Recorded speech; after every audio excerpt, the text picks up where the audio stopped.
ओम श्री सतगुरुदेव भगवान की जय।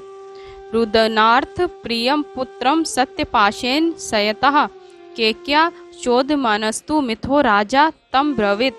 सत्यरूपी पाश में बंधे हुए केकई द्वारा प्रेरित दुखी और रोते हुए महाराज दशरथ अपने प्रिय पुत्र राम से बोले, श्रेयसे वृद्ध्यते तात पुनरागमन्याय च गच्छ स्वारिष्ट व्यग्रह पंथानम कुतोत्भ्यम। हे वत्स, इहलौकिक तथा परलौकिक सुख के लिए पुनः लौट जाने के लिए तुम निश्चित होकर वन जाओ। तुम्हारा मार्ग शुभ एवं निर्भय हो, ना ही सत्यात्मनस्तात धर्माभिमन तत्व विनिवर्तुतुम बुद्धि शक्यते। रघुनंदन, हे रघुनंदन, तुम सत्य पालन में दृढ़ और धर्म में मन लगाने वाले हो, अतः तुम्हें इनसे हटाकर दूसरे मार्ग पर चलाने की शक्ति किसी में नहीं है। अद्य त्वेदानीम रजनीम पुत्र माँ गच्छ सर्वथा एका हरदर्श नेनापि साधु तवाच्य राम्यम।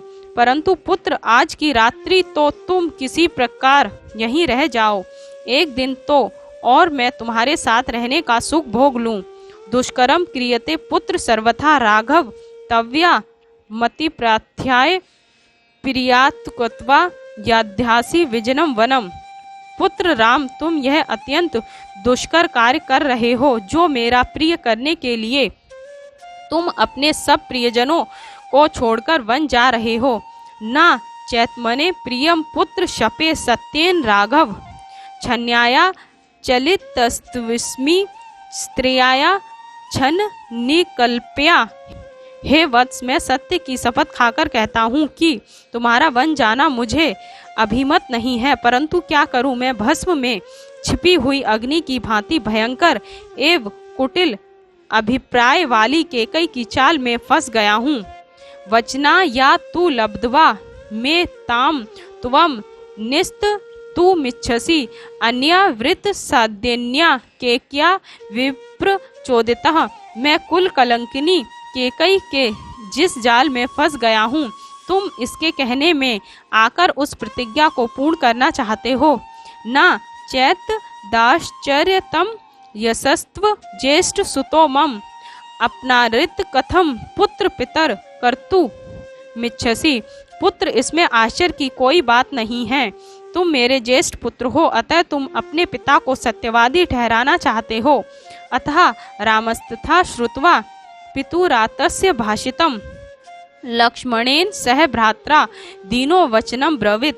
इस प्रकार अति दुखी पिता के वचन सुन लक्ष्मण सहित श्रीराम दीनता पूर्वक बोले, प्रापश्यामि यानध्य गुणानको में श्वस्तान प्रद्यास्ति अपक्रमण मेवात स्वर कामेरहम व्रणे। आज वनगमन से प्रतिज्ञा पालन रूपी जो पुण्य फल मुझे प्राप्त होगा, वह कल वन जाने पर प्राप्त नहीं हो सकता।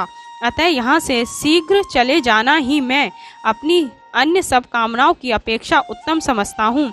नेवाहम राज्यमिच्छामि ना सुखम च मैथिलीम नैव सर्वानिमान कामनः स्वर्ग नैव जीवितम। हे महाराज, मैं न राज्य चाहता हूँ, ना सुख, ना मुझे सीता की इच्छा है, और ना राजभोग की। मैं स्वर्ग भी नहीं चाहता, यहाँ तक कि मैं अपना जीवन भी नहीं चाहता। तब क्या चाहता हूँ? त्वामहम सत्यमिच्छामि नानृतम पुरुषर्षभ प्रत्यक्ष तव सत्येन सुकृतेन च ते शपे। मैं आपको सत्यवादी देखना चाहता हूँ, मिथ्यावादी नहीं। आप देवता स्वरूप हैं, यह बात मैं आपके सामने सत्य और धर्म की शपथ खाकर कहना चाहता हूँ। ना चा शक्यम मया तात स्थातु क्षणमपि प्रभो ना शोकम धार्य स्वेनम ना ही मे अस्ति विप्रय। हे तात, रात भर की तो बात ही क्या, मैं अब एक क्षण भी यहाँ नहीं ठहर सकता। प्रभो, अब आप धैर्य धारण कीजिए, मेरा संकल्प अब बदल नहीं सकता। अतीर्थो अस्मि केक्या वनम गच्छति राघव मया चोक्तः वृजामिति ततस्य सत्यमनुपाल्यते।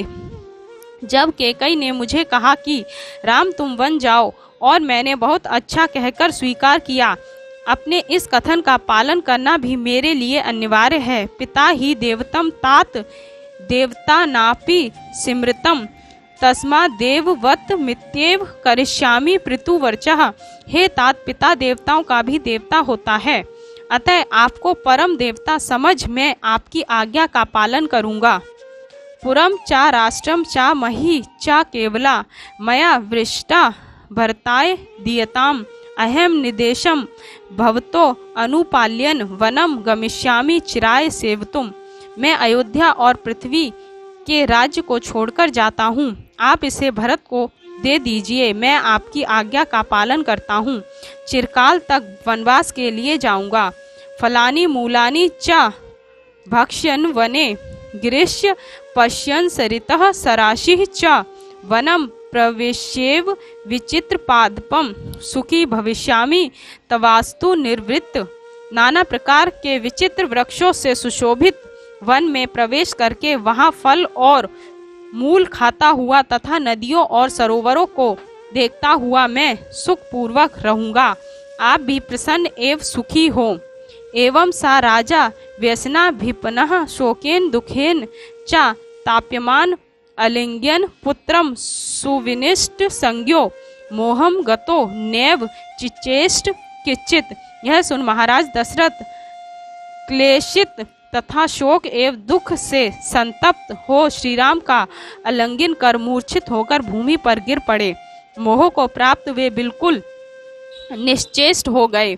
देव्यस्ततः सरुरुद्धः समेता स्ताम वर्जित्वा नरेदवपतिनिम रुन्दन सुमित्रोऽपि जगाम मूर्छः हाहाकृत तत्र बभूव सर्वम्।